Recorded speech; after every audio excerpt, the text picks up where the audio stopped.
Hello once again. Welcome to our Evolve You for You channel. If you are new to this channel, karibu sana. You are highly welcome. We feel honored that you've joined us. We've been looking at a number of things in this channel. For the sake of the people who are new in this channel, we believe in taking responsibility. We believe that we are fully blessed. Our God has truly blessed us in every aspect. It is only us who need to evolve, grow, and match what God has prepared for us. And that's why we look at every aspect of our life. We don't leave any stone unturned. Be it our financial life, our spiritual life, our entrepreneurial life, or our career lives for the people who are employed, our health. We don't take it for granted. When we are raising our children, they are our inheritance. And we believe like when they thrive, we thrive. When they fail, we fail. We look at every single aspect. And that is what we have here at Evolve You for You. Today we are thinking of a lady called Deborah. By the time I was growing up, my mom named me Deborah. And my mom was a lecturer. She would tell me like Deborah was my best student. She was my index one. And every day she kept on reminding me that I had to live to her index one. But when I was growing up and I started knowing about God, I discovered there is another Deborah in the Bible. And this Deborah in the Bible, she just stands out. She's just something else. And today we are just going to look at who is this Deborah and what did she do? What can we learn from this Deborah? Is there anything that we can pick from this Deborah? I've seen conferences whereby a whole week conferences goes with the theme of Deborah. And I just even wonder what those speakers normally speak. One speaker after the other, they are just exploring one woman called Deborah. Now, for the people who don't know, the story of Deborah is found from the book of Judges, chapter 4. And we get the story of Deborah. And a few things stand out from her. Number one, Deborah was a prophet and a judge. Talking of king and priesthood. Deborah was a prophet, a prophetess in this case, and also a judge. And she was a woman during those days. I think she just set the bar so high for the girl child from that time that the girl child don't have an excuse of not working out, as in working hard to get to those big positions. Because those ancient of days, already she was a prophetess and she was a judge. For any woman out there who is thinking like, should I just sit and relax and not do anything for the rest of my life? Deborah set the pace. She was both. And she was doing well in both. The second thing that we look at it is how Deborah had a military strategy. This woman was a woman. Number two, she was a judge. She is a prophetess. And again, she can strategize a war. She is just something else. We also get that Deborah had wisdom and leadership. We even hear of she had a strategic point where people knew where they would meet her if they needed wisdom or they had dispute among themselves and somebody had to correct them and show them what next to do. The Bible notes that she had a place where she was strategically placed called the Palm of Deborah. It ended up having her name. And people will know, like, if I have a problem, if I need wisdom, I'll go under that tree and I'll find Deborah and she will help me sort my issue.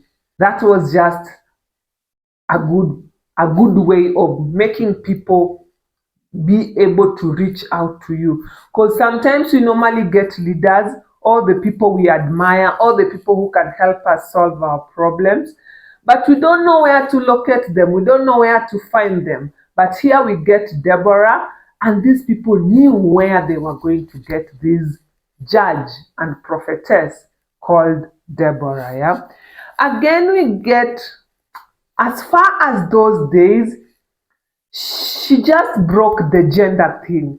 Because even if we look at the Old Testament, all the prophets, they were prophets, and even the judges, she's the only judge from that generation. So she literally broke that gender thing that was it is only men who could do this.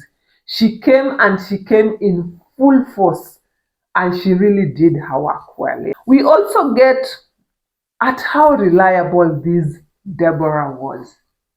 Imagine Barak, after being told he should go and pursue the enemy and he will win. Barak refused to go unless Deborah went with her. This Deborah is amazing. In this case, Barak had so much confidence with her. He was like, oh, Deborah, I'm going the way the Lord have told you. I believe you, I'm going. But under conditions that you go with me.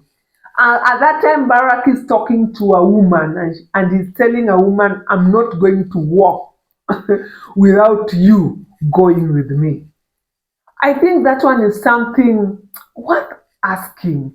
What was her physique? What was her wisdom? As in, why did Barak feel like for this victory to be won, Deborah had to be in that same environment? And even Deborah told her, if we go with you, this victory will be given to a woman. And it's like he didn't mind as long as Deborah went with him. The lady who made it possible was Jael. And that one takes us again to this lady Jael. This lady Jael really believed in Deborah and her prophecy and her plan. And this Jael was just another very wise woman. I think one of the days we'll look at Jael. Jael pinned down a king without fight. Smoothly. He just welcomed the king and he was like, oh, would you like to take some rest? Let me give you milk. And the king was like so comfortable. He drank the milk and slept like a baby. And that is what led to his death. So Jael is just a topic for another day. But the fact that Jael was able to do such an act shows how much they believed in Deborah and in her plan. We also learn the legacy part of it.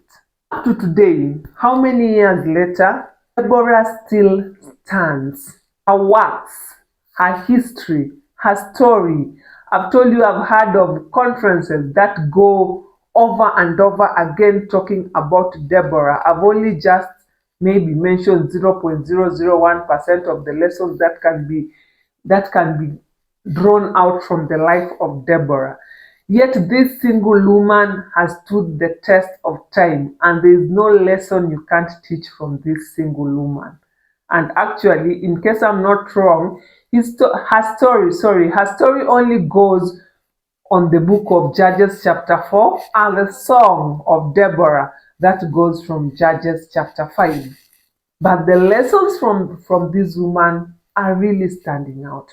My question to us today, when all is said and done, will our work still stand out? Will whatever we've done still be said over and over again?